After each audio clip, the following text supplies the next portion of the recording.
Ito ang gawin mo pag nais mong lumago sa pananampalataya. Halimbawa ng mga puno, kapag hindi pa ito matured, posible itong mabali, matabunan ng damo, maanod ng baha, at hindi rin ito makakadipinsa sa baha, sapagkat hindi pa matibay. Di rin makakapagbigay shelter kung hindi pa malalaki at matured ang mga puno. Sa buhay Christian, mahalaga rin ang lumago ka, ang mag-matured ka sa pananampalataya sa ating Panginoon.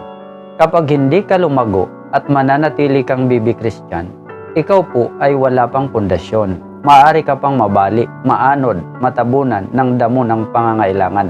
Hindi pa kayang makapagdipinsa sa baha ng pagsubok, sa baha ng tukso, at hindi pa makakapag-comfort sa mga sumisilong o humihingi ng mga payo.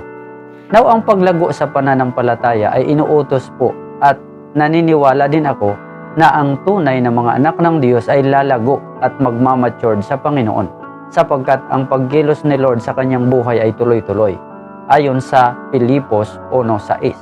Ang sabi dito, natitiyak kong ang mabubuting gawang pinasimulan sa inyo ng Diyos ay kanyang lulubusin hanggang sa araw ng pagbabalik ni Hesukristo. So ito po ang gawin mo pag nais mong lumago sa pananampalataya. Ang una, kailangang alagaan mo ang Christian life mo. Iwasan ang makakasira sa patutuo mo.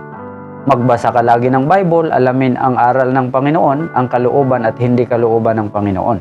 Mamuhay sa pagsunod, dumalo ka sa pananambahan, makiisa sa mga activities tulad ng Bible study, life group, cell group, makibahagi sa discipleship. Pangalawa, kailangan diligan.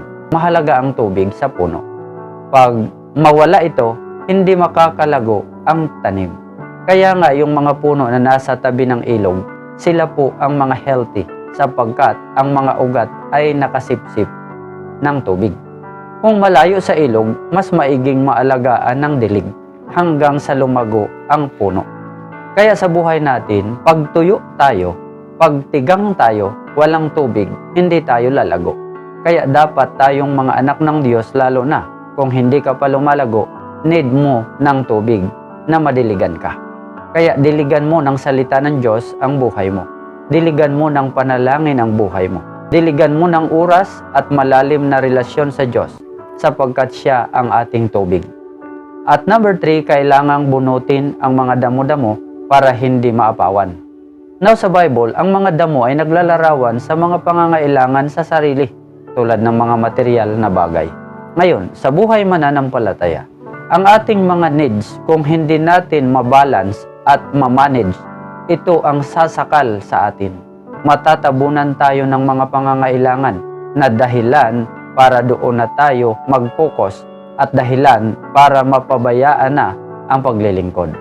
Kaya kailangan bunutin, tanggalin ang mga damo-damo ng ating pananampalataya. God bless everyone!